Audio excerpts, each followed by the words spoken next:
Bonjour et bienvenue dans cette nouvelle vidéo à travers laquelle nous allons essayer d'implémenter ce design ce wireframing que nous avons eu à réaliser lors de la vidéo précédente. Donc si vous avez raté cette vidéo-là, je vous conseille d'aller suivre cette vidéo pour mieux comprendre ce que nous avons fait jusque-là. Donc lors de la vidéo précédente, nous avons vu comment est-ce que nous pouvons penser en React.js, c'est-à-dire comment est-ce que nous pouvons passer de ça à ça. Et c'est OK. Essayer de représenter cela à travers des wireframes pour comprendre comment est-ce que nous avons décomposé nos éléments en composants pour pouvoir coder ça. Donc, dans cette vidéo, nous allons voir comment intégrer ça. Nous allons prendre ce design-là et l'intégrer à React. Donc, notez que pour cette première partie, nous n'allons pas essayer de créer de composants réutilisables.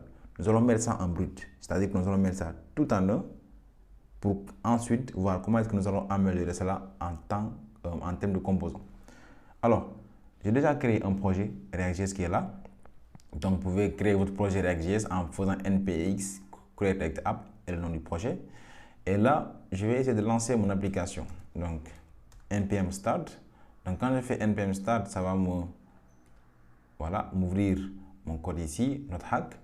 Alors, ce que je vais faire, c'est qu'on va venir dans notre tableau là et on va essayer d'intégrer ce design là. Donc, pour ce faire, nous aurons besoin de Bootstrap. On va utiliser Bootstrap de façon simple. OK, on va aller dans Home. Et n'oubliez pas, on va à la dernière version. Et dans Docs, je vais aller dans Introduction. Je vais prendre le lien de l'introduction ici. Donc, j'ai seulement besoin du lien CSS. Je n'ai pas besoin du lien JavaScript. Donc, je n'ai pas aussi installé Bootstrap. On peut l'inclure de plusieurs façons. Soit on l'installe en tant que dépendance en faisant npm install bootstrap. Mais moi, pour cet exemple-là, je vais plutôt essayer d'utiliser les CDN. Donc, les CDN, je vais dans index.html, je les mets là-bas. Donc, pour tester si ça marche ou pas, donc je vais fermer ce terminal. Pour tester si ça marche ou pas, ça c'est l'app là qui fait que ça centre. J'enregistre, je viens sur, voilà, ça vient à gauche. Donc, pour vérifier si ça marche ou pas, je viens dans H1, mes classes, et je mets text-center.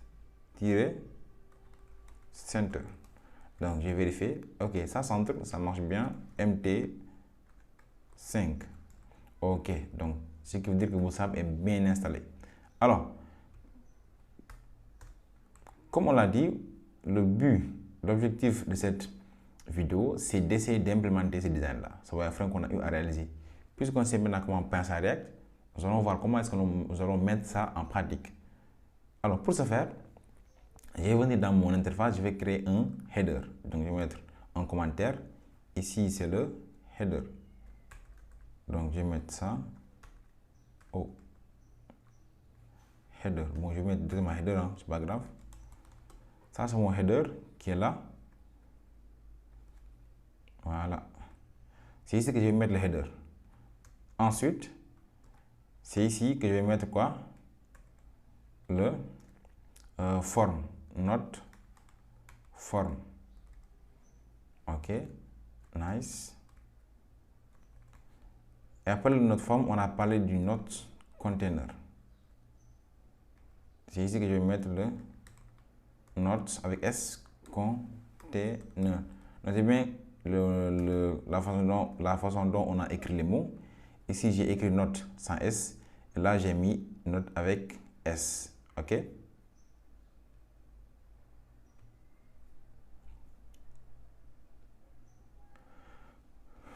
OK. Alors, on va revenir dans notre design. On va essayer d'implémenter le header. Alors, ce que moi je vais faire, je vais revenir dans mon code et je vais utiliser l'élément header en HTML. Donc, header. Et dans le header, qu'est-ce que moi je vais essayer de faire? Je vais créer un H1 qui va contenir le texte not hack.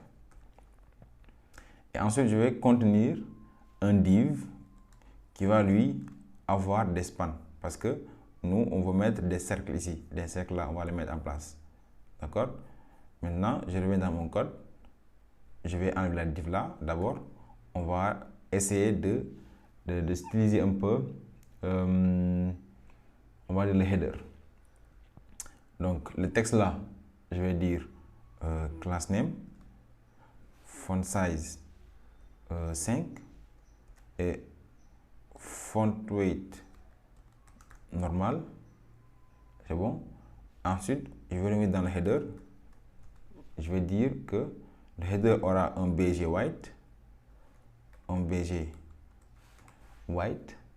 Ensuite, on va lui dire que ce sera un élément flex et justify content between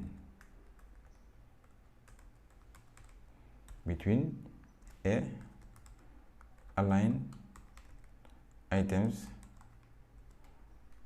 center. Et je vais ajouter quelques bordures. Je vais dire rounded. C'est ça. C'est ça mon header. Ensuite, je vais essayer d'implémenter la div. Dans la div, je vais implémenter un span. Donc, je vais mettre span ici. Dans ce span-là, il n'y aura rien du tout. Il ne va rien y avoir. Il y aura juste un style. Donc, le span-là aura un style inline. Là où on aura un width de combien? De 25. Un height de 25 aussi. Et on peut ajouter, je vais dire un border radius. Border radius. Donc là, vous voyez bien, je vais mettre des crochets et les qu'on appelle ça encore, les guillemets, et mettre 100%. Je ne vais pas mettre 100% en dehors comme ça, non. 100%. Et je vais ajouter un background color. Background color, je vais dire red. Donc je vais essayer de voir ce que ça donne. Là, je vois que notre hack, ça arrive, mais je ne vois pas mon background color red. Pourquoi? Ok. Donc là, mon span est là. Pourquoi je ne vois pas le background color red? Alors, ok. Donc, il faut noter que les spans, c'est des éléments de type inline. Donc, on va changer le display. On va dire, comment on dit ça? Inline block. Oui, inline block, c'est ça. C'est des éléments de type inline. Donc, ce qui fait que ces propriétaires-là du modèle des boîtes ne peuvent pas s'appliquer à ça. Donc, vous voyez que voilà, maintenant ça marche bien. Ok, on voit notre padding là, notre span à la fin. Maintenant, nous allons d'abord gérer quelque chose d'autre. Donc, avant de gérer d'abord le header, on s'arrête là. On a vu maintenant le header, il est géré. On s'arrête là. Maintenant, nous allons gérer la couleur de fond. C'est-à-dire que par défaut, quand je viens, la couleur de fond, c'est cette couleur-là. Donc, je vais vous mettre la liste des couleurs en bas, en description de la vidéo. Comme ça, vous pouvez les prendre directement. Ou bien, je vais vous mettre un GitHub, là où vous allez aller prendre les couleurs directement. Donc là, j'ai déjà mis en place mes couleurs dans des constantes. Donc, on a mis les couleurs de cette façon-là. Ne vous inquiétez pas, ces couleurs-là, vous les aurez et vous allez directement les utiliser. Donc, il y a d'abord gradient1, un objet. On a un objet colors qui a des propriétés gradient1. Dans gradient1, on a des key valeurs clé image, gradient2, gradient3, ainsi de suite. Donc, ce que moi je vais faire, je vais venir ici dans ce div-là, je vais dire style. Et ce que je vais dire background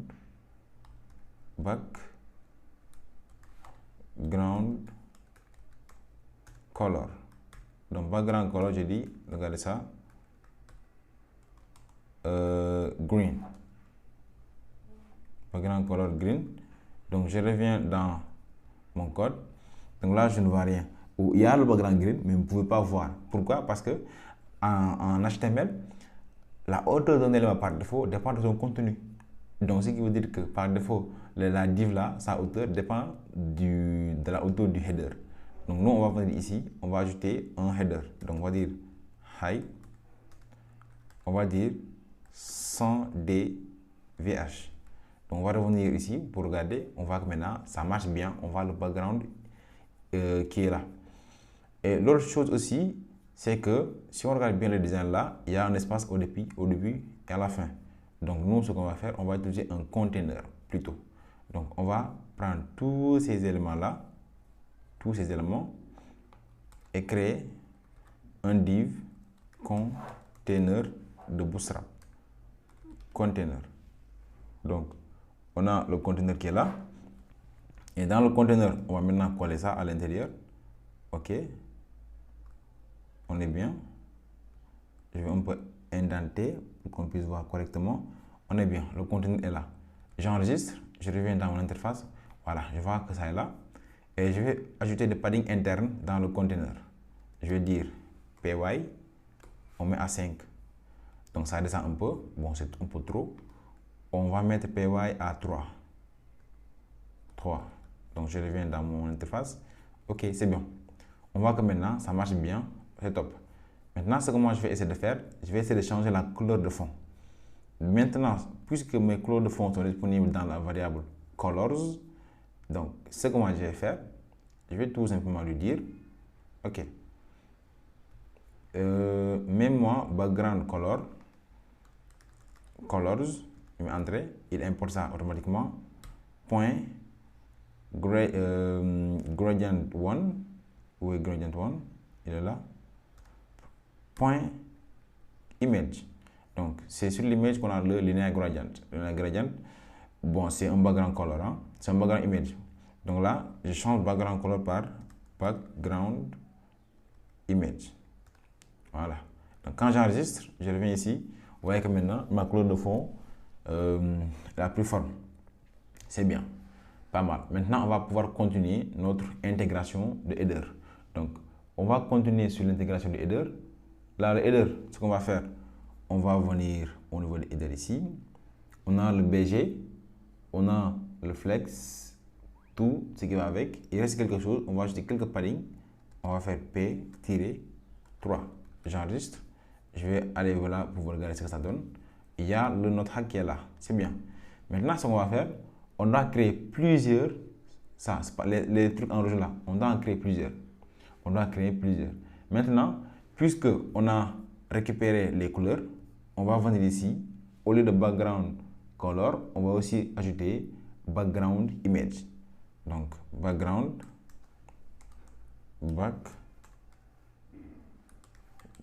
image. Donc, pour background image, ça sera toujours colors. Point. Puisque ici, c'est le gradient 1, ok, on va suivre la logique, hein? Gradient 1, point image. Ici, ce sera plutôt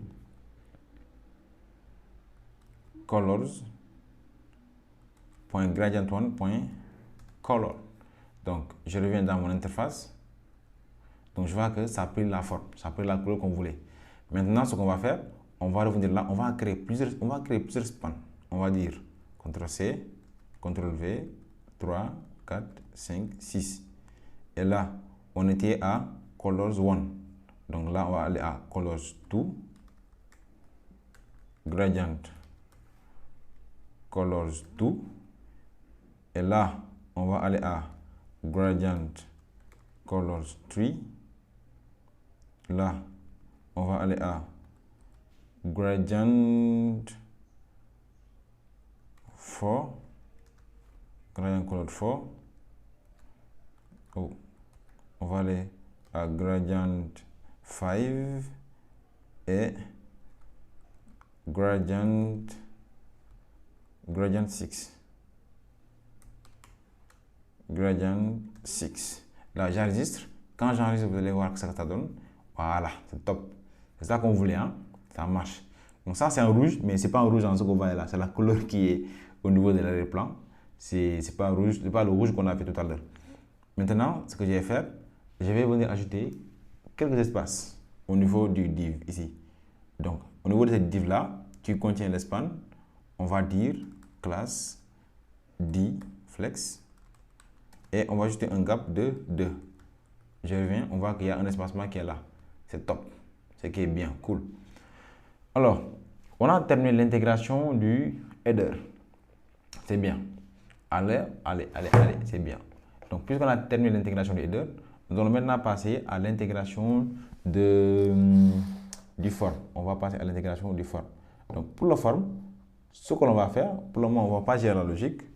Pour le form, ce qu'on va faire, on va aller créer un div, un conteneur, comme on l'a dit. Il y a un conteneur qu'on doit créer tout en haut, qui lui, son but, c'est de mettre un espace juste entre le node hack, le header, on va revenir sur notre ici, on va créer un div qui est là. C'est le div là qui doit contenir le form et le node container. Ok, c'est bon. On va venir juste ici, dans le code là, on va fermer ça, ok, réduire ça. On va venir dans notre form. Donc le node form et le node container doivent être dans un div. Div, entrée. Après je vais dire, pas classe, mais je vais dire style plutôt. Margin top, je vais dire c'est 100 pixels. Donc là, c'est pas visible. Ça ne sera pas visible, mais je vais commencer à créer mon formulaire. Donc pour le formulaire, je vais utiliser la balise form et je vais enlever l'action. Je n'ai pas besoin d'action. Je vais ajouter class name. Pour le class name, je vais dire py cadre, le padding vertical, je vais dire px, on va rester à 3 parce qu'on a commencé à 3 au niveau du header. Et je vais dire BG white. Je vais ajouter un background color en blanc. Ensuite, je vais dire rounded. Ok. Et c'est ça en tout pour mon form. Et dans le formulaire, je vais créer un input. Le input, comme on l'a dit, regardez bien ici, c'est l'input là qu'on va créer. Et l'input, ce qu'on va faire, on va le dire type texte déjà. Ensuite, il doit avoir une classe Bootstrap. La classe Bootstrap que l'input doit avoir, c'est le quoi? Form control. Form control. Et le placeholder, ce sera placeholder, ce sera add note. Après, ça va terminer avec le placeholder. Je pense que ça c'est bon. Bon, je vais mettre aria label pour juste les screen reader. Aria label. Ça, c'est pas quelque chose qui est obligatoire pour vous. Mais on met juste. Je pense que c'est ça. Même si vous allez sur la documentation de Bootstrap, vous aurez ça par défaut. Et je reviens dans mon interface. Je vois que mon formulaire il est là. C'est bien. On est bon. On avance petit à petit. Après, on doit intégrer le bouton. Notez bien que dans notre interface, on a un bouton qui est là à la fin. Et sur Bootstrap, pour intégrer un bouton, je vais juste faire ça. Bouton. En Bootstrap, pour les boutons, on appelle ça BTN. Ok, je fais bouton. Et là, je vais dire add. Bon, add seulement, j'enregistre. Je reviens ici, je vois add, il est là, mais il n'est pas stylisé. Donc sur Bootstrap, on a la classe BTN. Donc BTN, je reviens ici, je vois qu'il a pour forme. Maintenant, je vais le dire, au lieu que ce soit BTN, ce sera BTN success. Success comme ça. Oui. Voilà. Et je vais dire px 4. Donc, on voit que ça s'augmente. Mais je voudrais qu'il s'aligne sur la même ligne. Donc, cela va me permettre de prendre le bouton là. OK, et l'input et le mettre dans un seul div. Donc, je vais le div-flex. OK. Et là, ce que je vais faire, je pense que je vais ajouter un gap. Un gap de 3. J'enregistre, je reviens ici. Je vois que ça prend forme petit à petit. OK, c'est bon. Donc, après avoir terminé avec notre form, on va aller vers le node container. On a terminé avec le node form. On va aller vers le node container. Le node container, ça va plutôt être un footer. D'accord? On va créer un footer pour juste suivre la sémantique. Juste pour la sémantique. On va dire footer. Et dans le footer là, il y aura quoi? Plutôt une classe name. On va ajouter une classe name ici. On va dire bg. Parce que puisque c'est lui le conteneur, on va dire bg white. On va aussi dire rounded. On va rester sur le rounded là. Margin top, on va donner un petit margin top. Et on va ajouter les padding 3. on va rester sur la constance. Parce que c'est avec ça qu'on a commencé. Et là, je vais ajouter un style avec un min. Moi, j'ai l'habitude de faire ça, un min height, pour donner une taille, une hauteur minimale de 300 pixels plutôt. Ok. Donc, si on s'arrête là, par défaut, c'est ça qui va être notre footer. Mais au lieu que ce soit notre footer, ce sera notre notes, je dis bien notes avec S, notes container. Et ce qu'on va faire, on va aller regarder dans notre interface ce que ça donne. On voit que notre notes container il est là et ça commence à prendre forme. Très bien. Ok, donc on est sur la même longueur d'onde, notre container il est là. Maintenant, dans le notes container, il reste des éléments. Il doit avoir quelques autres éléments, tels que le notes header et le notes list. Maintenant, c'est ça qu'on doit intégrer dans le notes container. On va venir dans le notes container qui est là. On met entrée. Ensuite, quand on va mettre entrée, je vais créer un notes container. Donc là, je vais faire un commentaire pour dire que ça, c'est les enfants. Je vais dire notes header. Donc ça, c'est le header qui sera dans la note. Ok.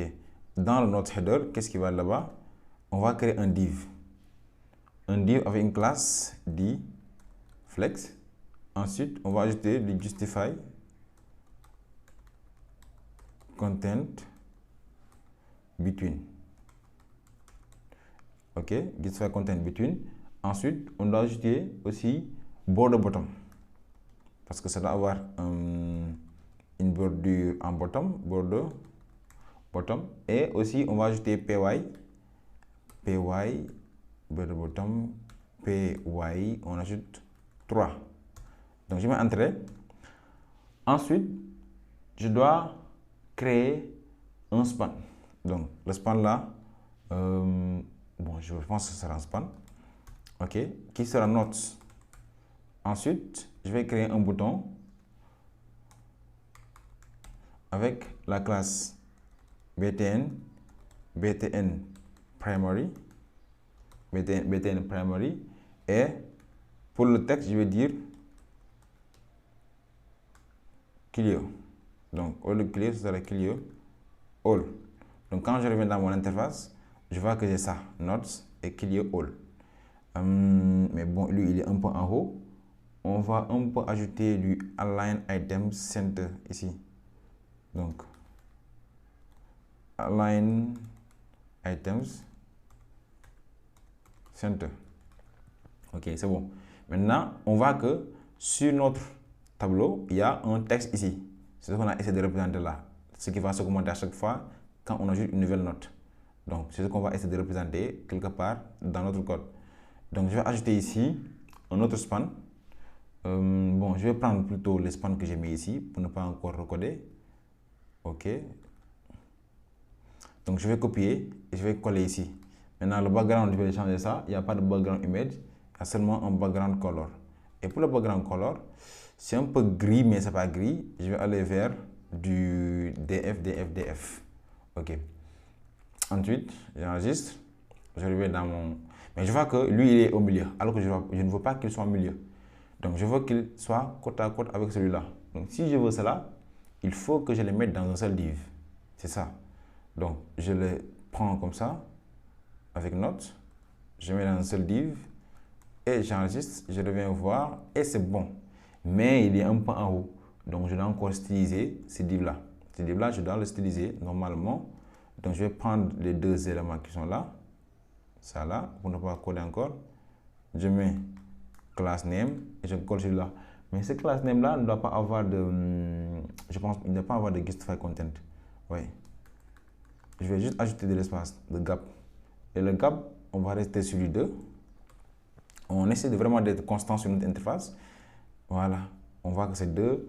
Et je vais essayer de plutôt ajouter un texte. 3. Par défaut, pour l'instant, j'ajoute 3. Je regarde là. Mais c'est un peu à gauche. Je vais dire text align center ici. Je vais ajouter text align center dans le span. Text align center. Dans le span qui contient le 3. Je regarde. 6 entrées, c'est top. Donc, c'est bien. Mais on doit un peu le mettre en bold, le note là. Ça là, on doit mettre ça un peu en gras. Donc, je vais dire class name et je vais dire font weight. En mot c'est FW, bold. Et il y a font size. Je vais mettre ça à 5, 6. Ouais. Donc, je regarde ça, c'est bien. Donc, on est bien, on est... J'aime bien, on commence à avoir quelque chose qui ressemble un peu à notre design de base. Et c'est ce qui est bien. Parce que il commence à venir. Ça commence à venir. J'aime bien. Parce que regarde, voilà, on a terminé avec cette partie-là, le notes header. On va attaquer le notes container qui est là. On va attaquer notre notes container. Vous voyez que si on décompose notre écran petit à petit, on sait ce que l'on fait. Et c'est beaucoup plus facile en fait. C'est beaucoup plus facile. Parce qu'on ne fait que intégrer. On fait que intégrer ce que l'on voit. Ce que l'on voit. C'est ça le rôle et l'importance de quand on voit en fait, quand on représente quelque chose visuellement. D'où l'importance de la représentation visuelle. Donc on a terminé avec notre forme qui est là. On va aller vers le notes list. Je vais fermer un peu notre header. Je vais aller vers notes list qui est là. Donc notes list et notes header, c'est tous des enfants de notes container, comme on l'a vu là-bas.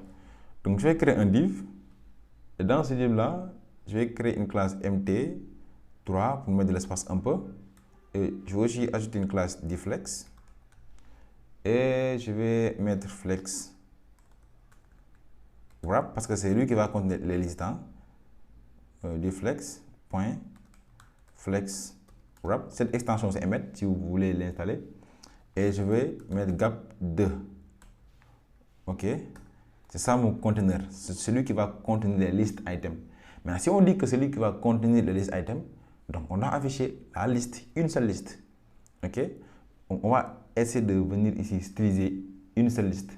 Donc pour la liste, on va dire que ce soit un div qui va avoir comme classe difflex, d-flex. Il va aussi avoir un padding de 3. Il va aussi avoir un rounded. Et qu'est-ce qu'on va ajouter encore? Ok, rounded.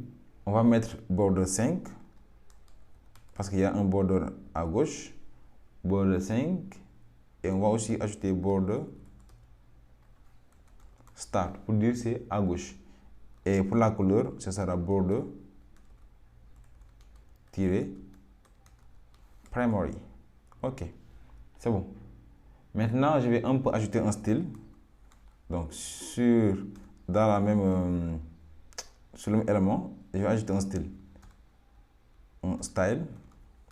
Et dans le style, je vais ajouter une hauteur. Je mets 100. Après, je vais mettre bon, je pense ça c'est pour le moment c'est bon. Je vais mettre un min width. C'est-à-dire que si tu es petit, ne dépasse jamais cette taille-là, 300 pixels. Et je vais enregistrer. Bon, là, quand je mets, là, on voit un peu le truc là, qui est là, c'est pas trop visible. Hein.